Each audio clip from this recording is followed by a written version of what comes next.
Olá, eu sou o Pedro Anderson, jornalista especializado em finanças pessoais, e este é o Vamos a Contas, um episódio bónus, especial, semanal, do podcast Contas Poupança. Respondo às vossas perguntas em áudio que enviaram para o número do WhatsApp 92 775 3737. A sua pergunta é muito importante. Vamos à dúvida desta semana. Desejos online? Parar de pagar comissões de manutenção de conta. Desejo concedido! No Active Bank é zero. Ideias de gênio! Abertura de conta com chave móvel digital, sem depósito mínimo inicial e primeiro movimento por transferência bancária. Sujeita à política de aceitação de clientes. Active Bank e Active Bank Simplifica são marcas detidas pelo Banco Active Bank S.A., registadas no Banco de Portugal sob o número 23. Active Bank Simplifica.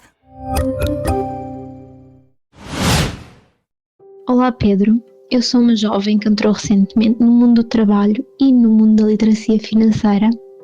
Eu já tenho o meu fundo de emergência completo e já tenho um portfólio de investimento constituído por ETFs com vista à reforma. A minha dúvida neste momento está relacionada com o crédito à habitação.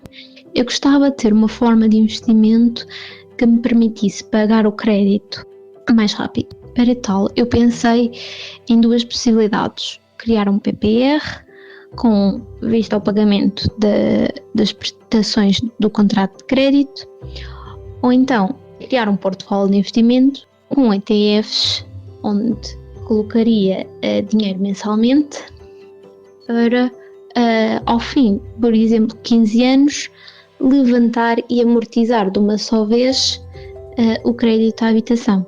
Gostava de saber qual é que tu achas que é a melhor forma de eu conseguir pagar a casa mais rapidamente.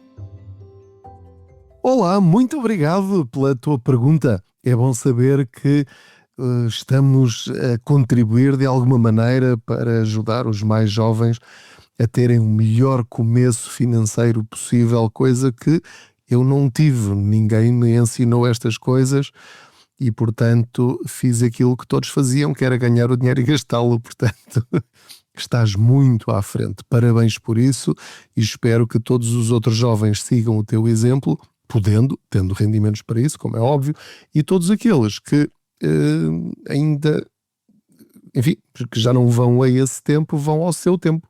Portanto, comecem quando puderem. Não fiquem a chorar sobre o leite derramado.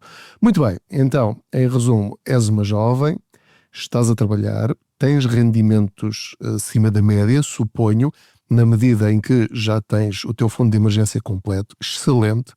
Só isso basta para teres uma vida mais descansada nos próximos anos, por toda a tua vida, se for o caso, se não aparecer assim nenhuma grande emergência que te obrigue a usar esse fundo de emergência. Também já tomaste uma opção extremamente inteligente em relação à tua reforma. Podias ter optado por PPRs, optaste por um portfólio, uma carteira de ETFs. Espero que tenham sido bem escolhidos, mas mesmo que não sejam, vais muito a tempo de ir adaptando essa tua carteira de investimentos. Portanto, o objetivo será teres muitas dezenas, talvez uma, duas, três, quatro, cinco centenas de milhares de euros. Portanto, com a inflação que temos agora e que continuaremos a ter no futuro, o objetivo é termos, quando chegarmos à reforma, 200 mil, 300 mil, 400 mil euros para suportar as quebras que vamos ter de rendimentos com a reforma. Assim, o importante é escolheres uma estratégia e fazeres contas para que, utilizando o efeito dos juros compostos, chegues aos teus 65, 66, 67 anos com esse valor.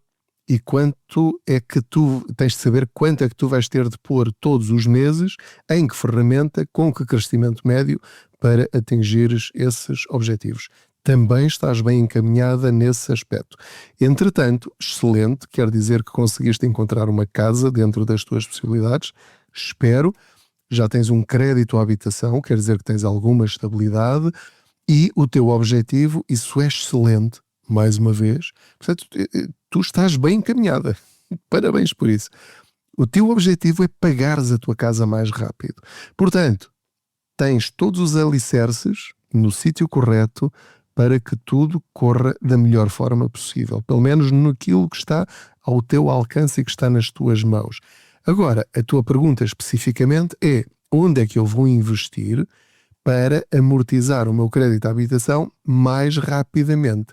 E apresentaste duas alternativas: ou fazer PPRs ou um PPR para, passados 5 anos, ires pagando as prestações ao banco, e a outra opção é uma carteira de ETFs, uma vez que já conheces essa ferramenta, e todos os meses pôr lá mais dinheiro, para além daquilo que já pões para a reforma, para daqui a 15 anos teres lá um valor que seja relevante para amortizares a tua casa de uma vez. Muito bem, então vamos lá partir pedra sobre este assunto. Primeiro ponto que eu gostava que tu visses: a ideia de fazer PPRs como investimento é uma alternativa viável. Eu diria que, para quem tem medo dos ETFs, é talvez a ferramenta mais fácil. Não estou a dizer que seja a mais rentável, mas devem compreender que os PPR são fundos de investimento. São fundos de investimento com uma fiscalidade melhor do que os fundos de investimento. Portanto, passados 8 anos, já só paga 8% sobre as mais-valias. E também, se os meter no IRS, que eu não ponho, eu tiro, porque quero estar livre para usar esse dinheiro quando eu quiser, sem multas, sem penalizações, então eu pode pôr também no IRS, como eu estava a dizer, e recebe entre 300, no teu caso receberias 400 euros de dedução a mais no IRS todos os anos, desde que pusesses nesses PPR, o máximo, que neste caso para a tua idade, seriam 2.000 euros por ano. Agora, eu acho que não é eficiente. Não é eficiente porquê? Porque estás a pensar apenas em pagar as prestações ao banco. Portanto, quem vai estar a ganhar na mesma é o banco, porque vai estar a pagar os juros e a amortização em cada prestação. E o teu objetivo deveria ser baixar cada vez mais a prestação, amortizando cada vez mais. Quanto menos tu deveres ao banco, menos juros vais pagar durante as próximas décadas. Se utilizares o PPR apenas para pagar prestações, é verdade que vais ganhar uma prestação grátis por ano, mas eu acho que não é isso que tu queres. Isso não te vai acelerar de uma forma rápida o pagamento antecipado do teu crédito à habitação. Agora, se tu utilizares o PPR para ganhares dinheiro, tal como fazes com os ETFs, retirando do IRS para não teres a penalização de ter de devolver com multa de 10% por cada ano que passou aquilo que as finanças te entregaram como dedução no IRS, então, se não tiveres essa limitação, utilizas o PPR como fundo de investimento para fazer crescer o teu dinheiro para lá mais à frente, então sim, fazeres essa amortização mais robusta. Por outro lado, como já percebeste que os ETFs têm essa função e que, em média, ou pelo menos historicamente, a renda, eu não sei quais são os ETFs que tu tens, portanto, isso também é relevante, não é? Portanto, eu vou basear-me no SP500, que tem crescido cerca de 10% ao ano, em média, ao longo das últimas décadas. Normalmente, esse valor é superior aos melhores PPRs. Ou os melhores PPRs andam à volta dos 8, 9, 10% também. Agora, portanto, se o objetivo for puramente matemático, os ETF são historicamente mais rentáveis do que os PPR. Mas também há fundos de investimento que podem até ser mais rentáveis em alguns momentos da história do que até os ETFs e, com certeza, mais do que os PPR. Mas também podem descer muito mais, porque alguns são setoriais e, portanto, se o setor onde investiste for ao charco, vais poder perder grande parte desse dinheiro. Portanto, fazer um PPR simplesmente para pagar as prestações não me parece a melhor opção. ETFs e pôr lá dinheiro todos os meses para ele crescer, ou eles crescerem, para daqui a 15 anos amortizares a maior parte do teu crédito à habitação ou mesmo a totalidade, parece-me ser inteligente e parece-me ter lógica. Quero ainda dar-te uma outra alternativa que não falaste e que queria que avaliasses, mas depende da TAEG que estás a pagar do teu crédito à habitação. Vamos imaginar que, por exemplo, tens uma TAEG de 6% ou 7%. Pode acontecer. Não sei. Será que não valeria a pena amortizar, em vez de pôres o dinheiro no ETF, porque não sabes se... Eu estou a tratar-te por tu, porque também trataste por tu, espero não estar aqui a abusar de alguma maneira. Não sabes como é que vai correr a história económica da humanidade durante os próximos 15 anos, porque isto está muito confuso. Por outro lado, todo o dinheiro que tu amortizares mensalmente no crédito à habitação é um ganho imediato, líquido, enquanto no ETF, no final, quando resgatares, vais ter de pagar 19,6% ao Estado. Os 200 ou 300 euros que tu amortizares a mais todos os meses, para além da tua prestação ao banco, é dinheiro líquido que tu vais poupar daí para a frente em todas as prestações até ao fim do contrato. Com uma vantagem que é, se estás no princípio do teu crédito à habitação, eu diria que nos primeiros 5 anos de qualquer crédito à habitação, o objetivo devia ser amortizar o máximo possível. Porquê?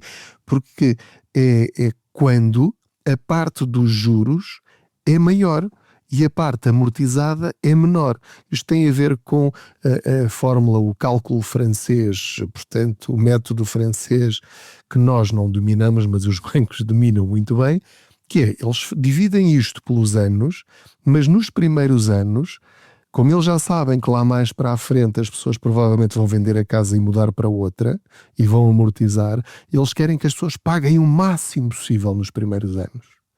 E então, eles fazem com que as primeiras dezenas ou centenas de prestações, dezenas, sejam mais juros do que amortização. Portanto, amortizas muito pouco em cada prestação. Passados 15 anos é que começa a ser quase igual e para o final é que amortizas mais do que os juros. Portanto, o meu conselho é, faz bem as contas e vê quanto é que vai baixar a tua prestação e quanto é que vais poupar até ao final do contrato. Se em vez de pôres num ETF que não é garantido que ganhes muito dinheiro com ele ou que ganhes na altura em que estiveres a pensar a resgatar o dinheiro, e compara isso com quanto é que vais poupar se tu pegares nesse dinheiro e amortizares mensalmente no teu banco. Podes ter aí uma agradável surpresa e pagares o teu crédito à habitação muito mais rapidamente, se para além dessa mensalidade ainda juntares mais um subsídio de férias, mais um subsídio de Natal, mais um extra de dinheiro que faças de alguma maneira, e tu vais ver que 300 aqui, 500 ali, mais 400 aqui, mais 100 aqui, ou seja, não há um limite mínimo e ainda mais até ao final do ano não pagas nenhuma penalização por amortizares o crédito à habitação até 31 de dezembro. Depois de 31 de dezembro, se esta medida não for prolongada, vais ter de pagar 0,5% pelo valor que amortizares em cada vez que o fizeres. Portanto, dei-te aqui mais uma alternativa para além daquela que tu estavas a mencionar. Há pessoas que arriscam em outras coisas, pensando que pode sair assim uma espécie de loteria, por exemplo, com as criptomoedas, por exemplo. Não te vou falar nisso porque também não falaste nisso, mas pelo menos ficas com esta ideia. Amortizar mensalmente também pode não ser uma má ideia. Muito obrigado por me terem acompanhado em mais esta boleia financeira. Não se esqueça de que na descrição do episódio tem o link para o meu livro mais recente e todos os outros, que tem todas as dicas sobre como lidar com estas situações, nomeadamente o crédito à habitação. O livro chama-se Contas Poupança, as melhores dicas, e tem um capítulo só sobre crédito à habitação que aconselho todos a lerem se ainda não leram o que tenho escrito sobre isso. Muito obrigado mais uma vez. Não se esqueça também de subscrever novamente a minha página de Instagram, que agora se chama pedroanderson.pt, porque o Instagram apagou a minha conta com 350 mil seguidores, que se chamava Pedro Anderson Oficial, porque o Instagram, o algoritmo deles, como eu falo muito de dinheiro, acha que eu sou um perigo para a sociedade e, portanto, espero que voltem lá e se ainda não tinha ido na antiga, porque lá partilho muitas informações diariamente sobre como podemos melhorar a nossa vida financeira. Muito obrigado, boas poupanças. Desejos online? Parar de pagar comissões de manutenção de conta. Desejo concedido! No ActiveBank é zero. Ideias de gênio! Abertura de conta com chave móvel digital, sem depósito mínimo inicial e primeiro movimento por transferência bancária, sujeita à política de aceitação de clientes. ActiveBank e ActiveBank Simplifica são marcas detidas pelo Banco ActiveBank S.A., registadas no Banco de Portugal sob o número 23. ActiveBank Simplifica.